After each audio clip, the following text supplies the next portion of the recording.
À l'origine, moi j'étais huître creuse. Ensuite, j'ai rejoint mon père qui faisait huître plate.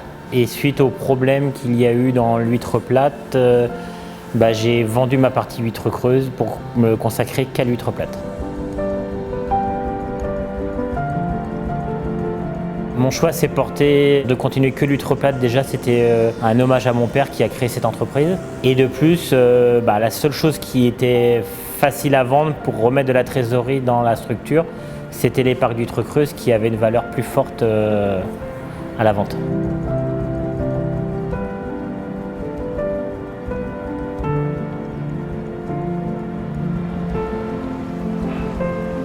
Le bateau amphibie, c'est quelque chose de particulier.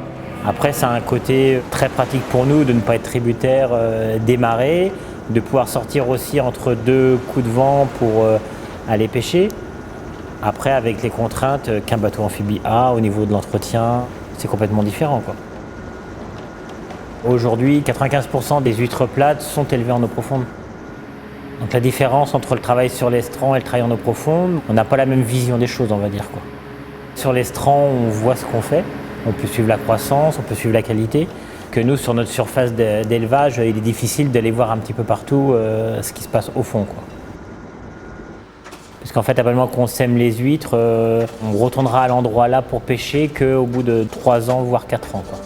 On est quand même dans un flou assez important au vu de la surface, quoi.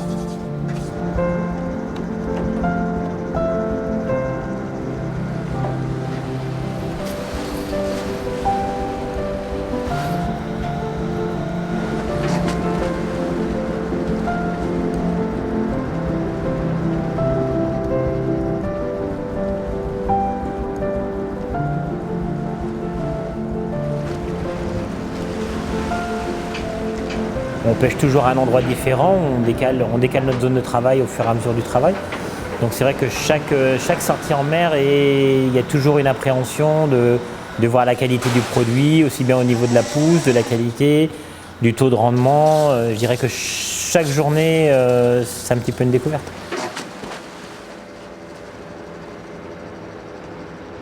Donc l'huître plate, en moyenne, on essaye de la pêcher pas avant 3 ans parce que sinon les calibres sont assez petits. Une huître de 3 ans reste la meilleure année pour nous au niveau du commerce. Il faut savoir que l'huître plate, tous les ans, il y a un pourcentage de mortalité. Et on va dire qu'on arrive quand même dans une année un peu fatidique. C'est-à-dire que le passage de 3 à 4 ans est aussi un passage où notre taux de recapture diminue énormément, quoi.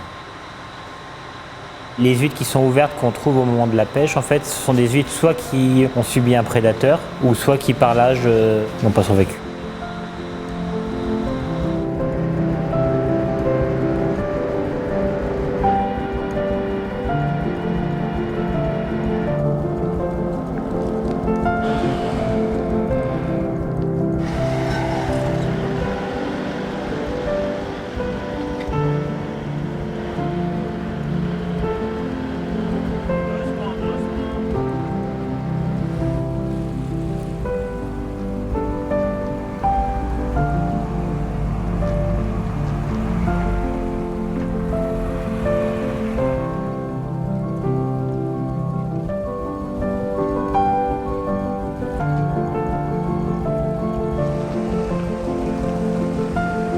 Nous avons eu l'appellation bio depuis octobre 2020.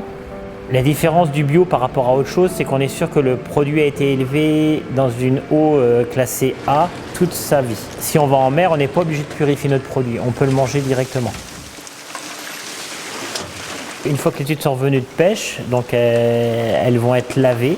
Après, elles sont toutes prises par du travail manuel. Elles sont triées de façon à mettre toutes les huîtres qui sont bonnes sont mises dans une calibreuse qui, elle, va les calibrer au poids. Parce que dans les huîtres plates, chaque calibre, c'est par tranche de 10 grammes. Nous avons 9 calibres. C'est une machine qui donc, va les peser une par une et les mettre par catégorie. Notre taux de récolte est entre 5 et 8%, ce qui explique les volumes qu'on brasse, on va dire, quoi. Parce qu'on brasse beaucoup de volume et il reste peu d'huîtres bien vivantes au final. Nous sommes sur un produit qui est fragile, mais après, à nous de mettre tout en œuvre pour que ça continue correctement.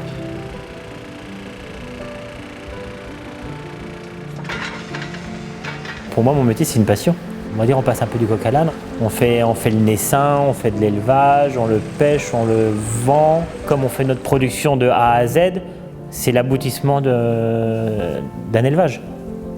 Jusqu'au bout, quoi.